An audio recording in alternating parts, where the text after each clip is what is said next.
Welcome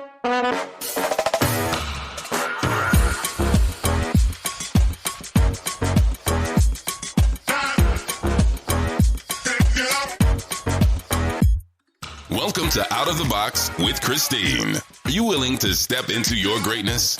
Are you ready to shine? Well, get ready, Truth Seeker. You're in for an amazing ride. And now, here's the host of the show, Christine Blosdale.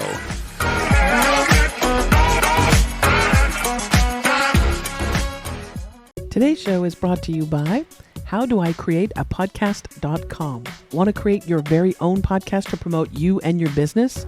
Learn how you can become a rockstar podcaster in 30 days or less. Just visit HowDoICreateAPodcast.com. That's HowDoICreateAPodcast.com. Welcome back to Out of the Box with Christine. I am your host, Christine Blosdale, your expert authority business coach. I take overwhelmed entrepreneurs, solopreneurs, mompreneurs, and I help them get the word out about their business through podcasting, videos, TikToks, you name it.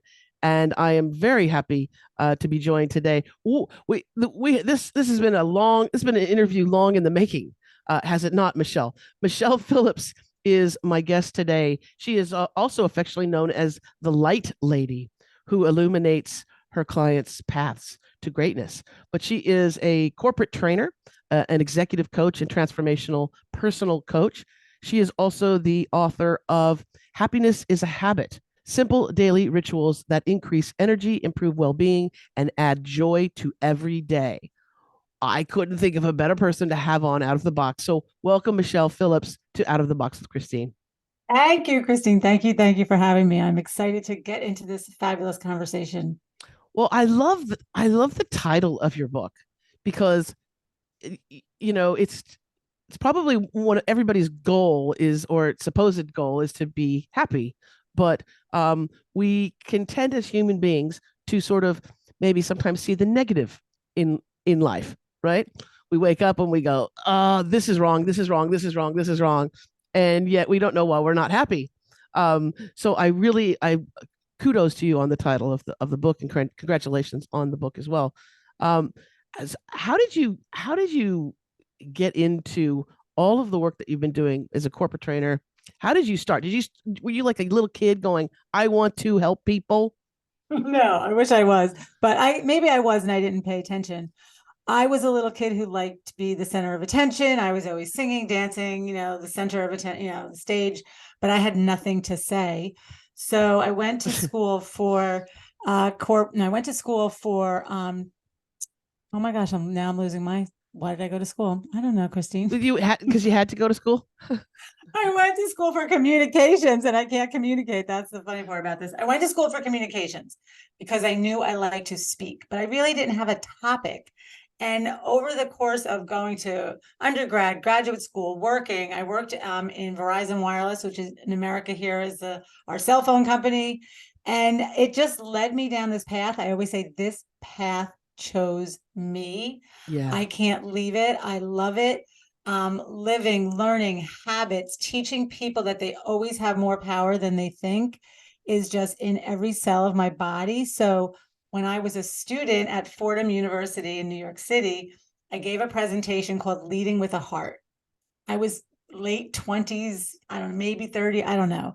But it was so important to me, and I really believe what I was saying. And this corporate executive said to me, I want you to train my executives. So she hired me.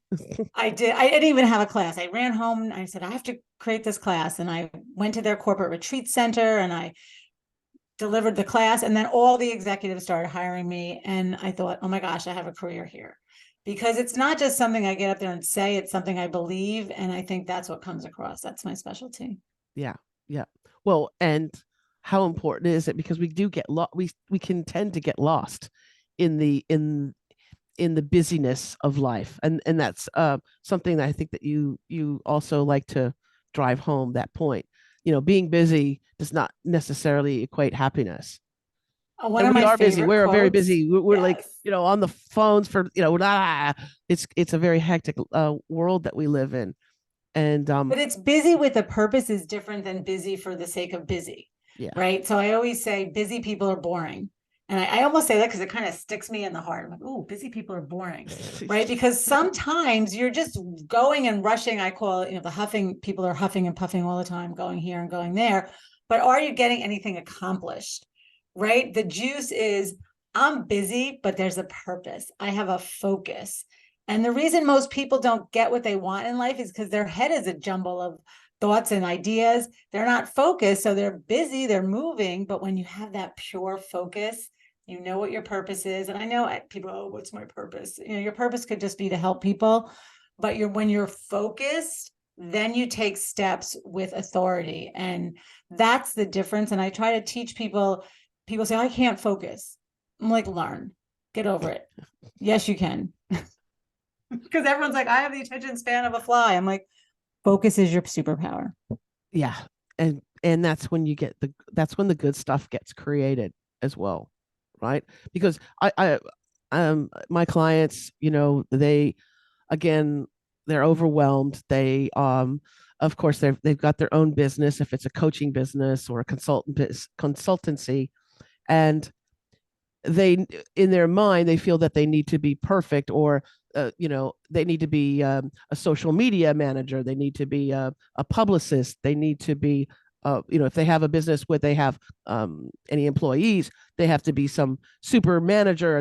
They're all these hats that they're wearing, and then they have lives as well, like other, like home life. They're a mom, and they get, they got the kids, they got the house, they got the animals, all that stuff. So what I find is that people sometimes outstretch them. There's too much going on, and when they're overwhelmed, it's like I equate this to, in Los Angeles, there's a deli called Jerry's Deli, and the Jerry's Deli, this menu, you open up the menu, and there's like 150 different things to order. And when you have too many choices, sometimes you just go, I'll just go back, I'll take the matzo ball soup, because I know what that is. It's safe. It's the same every single time, because when we have too many options, sometimes we don't do anything. And that's I like what you paralysis.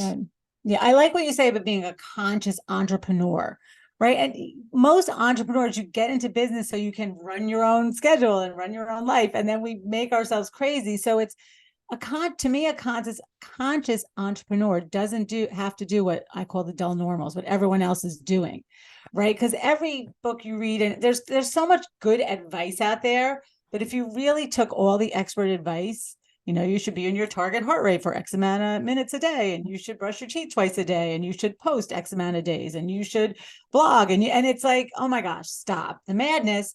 But if you really step away and say, based on my business, based on where I get my clients, based on what I need, what are my most important actions? And then putting those in your calendar, and then saying, no, it's okay that you didn't post today. The world is not going to end. But I think that keeping up with the Joneses, or fear of missing out, or whatever it is, that we feel, like you said, Christine, the perfection, right? If I don't do this and do that, and then what's the point? You're missing it. Well, then you become a miserable cow. Exactly. You can quote me if you want on that. Myself. In your next book, you can say Christine Blasio just says, "Don't be a miserable cow." Don't. I say dull normal, but I kind of like miserable cow. I'm gonna have to adopt that one. But I say the dull normals are out there just running themselves ragged. Yes, and stressed, filled with stress and anxiety, and that's when you make mistakes as well. When you're overwhelmed like that, and you're pushing yourself too hard. And there's two reasons for overwhelm. I always tell people. Yeah. Right. You're either you have too much to do, so you just freeze, right? You have so much on your list, or you're trying to put something in your calendar that takes 2 hours, and you're trying to squeeze it into 1 hour. Yes. Stop doing that. I tell everybody, stop it. Well, I like the idea of, with my clients, because they come to me overwhelmed. They already come to me all stressed out, right? And so my job is to say, let's pick the low hanging fruit. Let's take the stuff that's an obvious and relatively easy to do, but also will get more bang for your buck. Because again, they're running around going, what do I do? What do I do? How do I do it? And that's what I love about coaching them and showing them how to create a podcast. because I say what you're doing is, first of all, it's great marketing. It's once you learn how to do the stuff and you buy your microphone and you have decent Wi-Fi, it's free. And it's basically telling the world how good you are, what your skill set is, right? Without being too salesy, because if you're an infomercial, people are going to turn you off. But you're getting to communicate directly to potential clients or customers. And then the great thing about it is that you can repurpose it. So you don't have to reinvent the wheel every single time. You record a podcast, let's say on Zoom, because you want to have the video, right? The video goes up on YouTube and LinkedIn and Facebook and all those good things. You have a transcript, so you have copy that you can repurpose as modules in a course or chapters in a book or blog, whatever you want.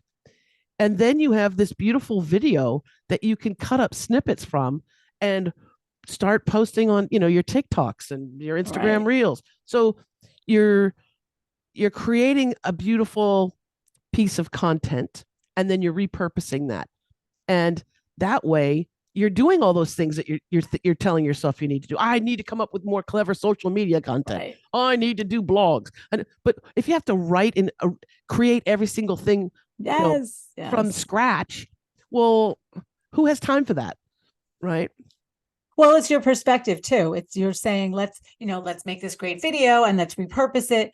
So it's the perspective of, I can handle this, right? You're not taking on too much. You're taking it in bite-sized pieces and you're creating a habit, right? You've been doing this for 7 years, right? So that's something, I'm sure you have it down pat, and you didn't in the beginning. So in my book, Happiness is a Habit, I always want people to look at their habits mentally, physically, spiritually, and emotionally. Right? Are they leading you where you want to go? Do you have a good habit? Like when you create a podcast, you don't just wake up and say, I don't know, what am I going to do today? Like you have a schedule, you have, I guarantee you there's things that you do without thinking. The habits you have to create your content and to create your podcast are the things that are working on autopilot now because you've done them so long. So that's the goal of my book, is for people to start small and start creating things that are on autopilot. Well, because habits require no energy. Well, in the title of your book, Happiness is a Habit, Simple Daily Rituals that Increase Energy, Improve Well-Being, and Add Joy to Every Day. What are some simple daily rituals that we can do that can accomplish that? Yeah, well, we were talking ahead of time, Christine. It's about people wake up in the morning just automatically in a bad mood, right? Or we just complain naturally. Like, again, our brains are set up to keep us safe. They're not set up to keep us happy. So the habit of going to bed and saying prayers, gratitude, meditation, the habit of the minute your eyes open up in the morning, saying thank you, and then having some kind of morning routine that I always say educates, motivates, or inspires you, right? If you hit the snooze too many times, roll out of bed, and then hit your email or social media, yuck.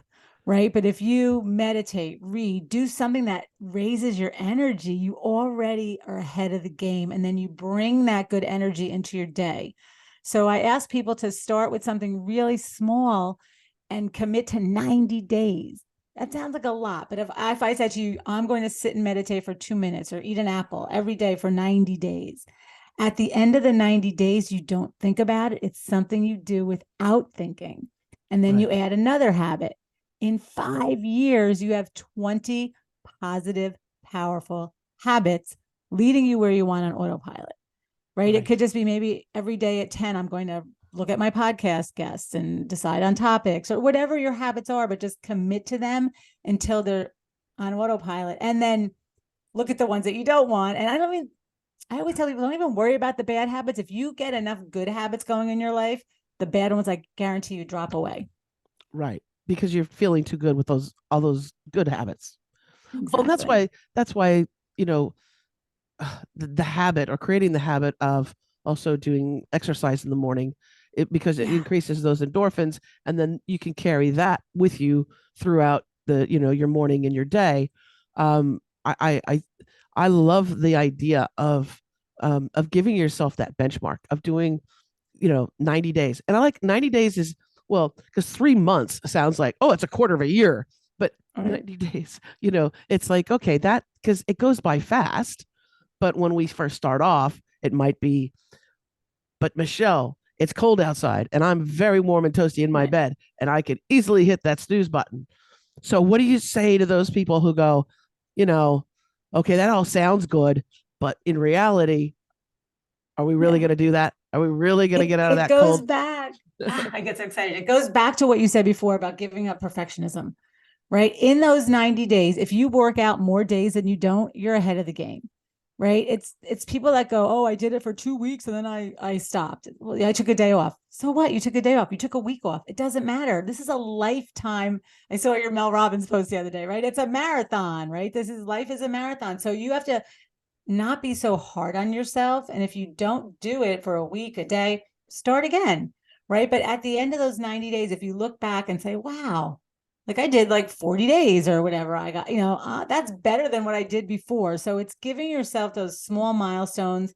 I say 90 days because people try to do everything at once.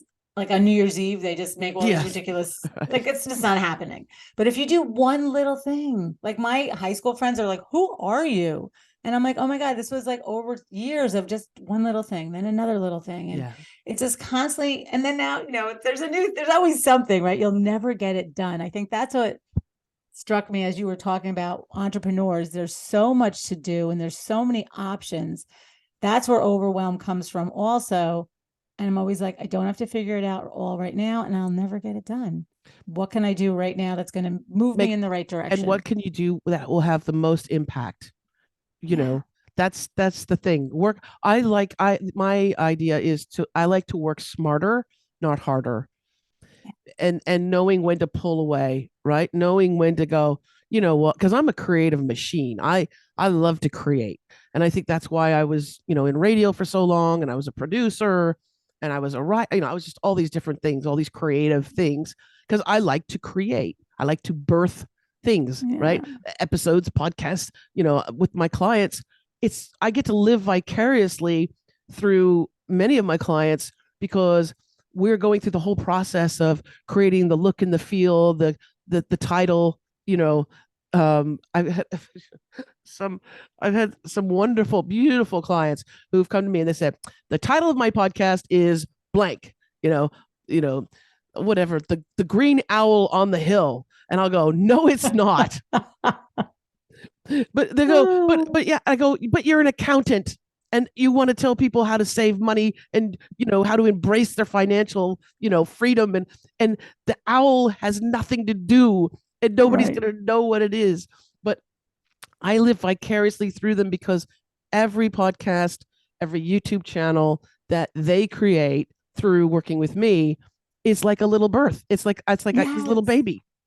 We all desire to create. Every single living thing wants to grow and evolve and create, but you're giving them an avenue to. And that's what I try to do with my clients too, is give them the confidence to fully express themselves, to not play small. So the habit of thinking, of being confident, of not letting the doubts come in, right? These are all, the way you think is a habit. The beauty of hiring experts to help you. I always say to my clients, what's the thing you're looking to solve and what's prevented you from solving it up until now? Right. Having someone to be accountable, someone to say the owl's not going to cut it. Yeah. Right? Is helpful, is what we need. So it's realizing, you look at having a YouTube channel, everyone wants content out there. Everyone's right. But there's 8 billion people on the planet. And right now, conscious entrepreneurs are needed more than ever, right? Helping people really, I always say, connect their head to their heart and, make sure their message is connected. And you touched on something too. It's not just, the world does need conscious entrepreneurs and we're here to support them, but also conscious companies and corporations. Yeah. I was blessed and lucky enough to, for 1 year, it was supposed to be a couple weeks. It was supposed to be like 2 weeks. I was asked to be the general manager of a major radio station in Los Angeles, a very creative radio station, not your typical commercial run, right? Very creative, very progressive, right?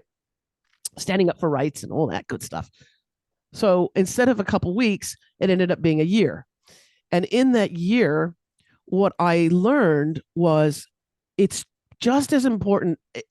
as important as it is to have key people be in positions in the company or in the organization, right? The network, who are experts in their field, it's really important that management is able to be flexible and to see within their staff, their team, of course, who excels and who's doing a great job, but also who is maybe put into a position where they were like, you know what, I need to pay the mortgage, or I need to take care of my family, so I'm going to have this job. And then they're miserable.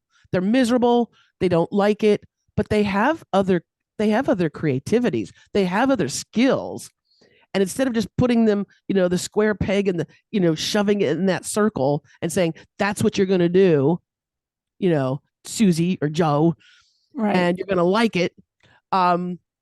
Having that ability as in management to go, you know what, I want to get the best out of my team. And Susie over here, she doesn't like data entry. She does it, but she doesn't really like it. She's actually really creative. Maybe I could move her, that flexibility. I think in companies, you get the best out of your staff and you can get so productive. Yes, I 1000% agree, right? I've been in corporations for 23 years now, working, I always say, with enlightened leaders, right? I work with conscious leaders. So, I work with people that get it. And that's what's so great, because people that get it want to see their employees. They want people to become the best versions of themselves. And I've worked with leaders where, I'm a strength-based coach in corporations, and we do the strengths and we talk. I've had leaders that have said to me, I want a seat at the table and I want the money in the office, but I don't want the people. And it's like, well, no, that doesn't, then you're in the wrong position. I've had leaders that have put people in the wrong position just because they thought, they could do well. So it's really finding their strengths, like you're saying, and is this a good fit, or should they be someplace else? And what I find a lot is those courageous conversations don't always happen. And then I get people middle of their career and they say to me, nobody ever told me I wasn't good at blank.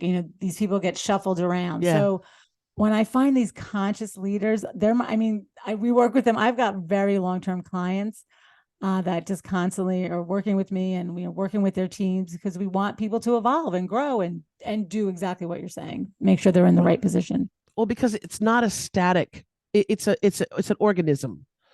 Yeah. Right? Because we all have our moods, we all have our days, we all have all of that. So being able to be flexible, I think, in management is really, really important. And knowing what is best, a little story on that was because before they asked me to do the general managership, when I was working there, when I was one of the many, right? There was a person that was on staff that was, he just had vitriol for me. He was just horrible to me. Horrible. Just the thought of him. Don't go there. Don't go. I won't go there. But what's interesting is that when I became a manager, the general manager, his boss, you could tell there was a moment where he's like, oh, the chickens are going to come home to roost, right? She's going to get rid of me, or she's going to make my life. And you know what? Because I knew what was best for the radio station and for the airwaves, I didn't have any retribution against him, because I knew what was best.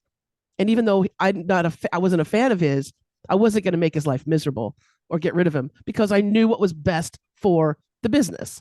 Right. Yes. And that's what an evolved leader does. Yes. Yes. We need more evolved leaders. Yeah. And, it's so funny because I've got clients, I think it's just giving them the permission. I always say, because I'm very metaphysical, but I have the science and the research. So it's giving people permission to bring, their heart to work, to bring, to be authentic, to say that, what they're feeling. And that's why in the workshops I do, it's always breaking down the walls, right? And bringing a group of people in a circle, it's not a kumbaya, but it's let's break down, let's be selectively vulnerable. Let's start to share so we could build the bridges, because so often in corporations, people are trying to be so tough and not let them see you. But the minute one person I've had the most beautiful experiences where people are sharing in a corporate environment where they didn't, where they before were, just being, I call it the corporate talking head, saying what you think you're supposed to, doing what you think. It's when you learn to identify your own internal guidance, you make better decisions. And that's every leader that does that, connects their head to their heart and is able to make a decision based on their own knowing versus what the book says they should do. So those have been my best. I look at the leaders that I've worked with, and they're just beautiful people that, and one guy says to me, Michelle, he's like, I love talking to you because he's like, my team, I can't bring it to my team. My wife doesn't want to hear it, right? I need someone to go to just talk like a human being and say, this is what I'm struggling with. And I think that's where the corporate coaching comes in, giving people the opportunity to express in a psychologically safe place. And then they make better decisions when they go back to their team because you've affirmed that they're doing the right thing, because it's always that, oh, am I doing the right thing? Am I going to be seen as wishy-washy if I care, right? If I show my feelings, right? And it's really giving them permission to be firm, but also, be human. And to have that feedback, because sometimes it's true, we need that outside. That's why coaches or consultants, if you have an issue, if there's something that you want to accomplish or create, get the guidance of someone who that's what they do, where they're able to, because they're an outsider, they're able to take a look in. Whereas when we're in that company or that corporate, in that environment, we don't see it. We a lot of times, it could be dysfunctional. It could be highly dysfunctional, and we just think that that's what's normal. And doesn't everybody go through these things? Doesn't everybody have the people that they hate at the office? And okay, you have your office politics and things, but you need sometimes that outside person like yourself to come in and take a look and say, this is not healthy. Yeah, you got me excited about something because you hit on something with me. It's a lot of my clients I've found, we have this image of what a leader should look like, right? And it's very old and outdated. Right. So I think that a lot of the clients I work with, when they're empathetic or they're caring, and I do a values and action assessment with them, and it comes up, love comes up as one of their top strengths, and they're like, how am I going to use that at work? And it's really giving people permission, because I'm like, you think that old-fashioned leadership stereotype is what you should be, but you could be a leader in your own way, using your own gifts. And you see people just exhale and go, I never thought, I didn't think those were strengths, right? Love, empathy, and right, understanding, and consciousness. So it's really giving them permission to own those and letting them know, when you use your top 5 strengths every day, right, you're more successful. It's when you're trying to be something you're not, where the frustration, the stress, the anxiety. But when I know empathy and understanding is what are my top ones? I can't think. It's like zest, creativity, love. How do I bring that to my job every day? My job might be something that, isn't creative in the sense, but I still can bring those traits to what I do every day. Yeah. And that's what giving people permission to be those things. And then you get the respect from your staff and from the people that you manage, and that that's the thing. When they see someone who stands up, let's say something's coming down from above that person, some change, and that leader, that manager, that executive looks at it and goes, you know what, that's not right, or I'm going to fight back on this because I think that's wrong. Your staff will have such respect for you. And that's an inner strength that you're cultivating, right? Yes. Yeah. And you're also showing them that, it's good to stand up for something that you see that's wrong. So if you also see that in your department, or you see that what's going on, you stand up and take a stand on that. Oh my goodness, I could talk to you forever. Michele Phillips, for people who want to learn more, because you do work with companies and corporations, but you also work with individuals and entrepreneurs. What's the best way for people to reach out to you? Sure. The easiest address is @KeyPerformance, is my Instagram, but my website is www.key2unlock.com. And if you go on my website, you will get my 5 habits to supersize. I sound like McDonald's. Energize your results. Supersize them too. Energize your results. You can tell what era I grew up in. You're energizing your results, because the habits are the things you do every day without thinking. And that's what I'm looking at clients. We do assessments. What are the habits that are working? What are the ones that aren't? But those are the 2 places they can find me.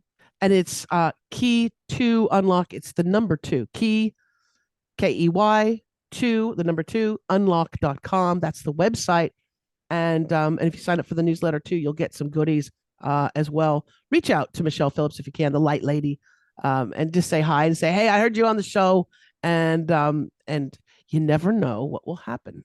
You never know. You never know. Thanks again, Thank you, Michele. Christine. Thank you so much. This has been fun. And I want to thank you, wonderful listeners on Apple Podcasts, Spotify, all those great platforms, and also the viewers for the YouTube channel. If you're listening to this and you want to see my beautiful guest, Michele Phillips, and myself, go to YouTube and check it out. It's Out of the Box with Christine. You can't miss it. And we'd love to have you on board. Make sure you like, subscribe, share the show, whatever you'd like. If you want more information about me and my coaching business, you can go to christineblasdale.com. All of those links that we talked about will be in the show notes. So you can just clink there, or click or clink, whatever you want. All right. Until next time, as I always say, remember to think outside that damn box. Bye for now.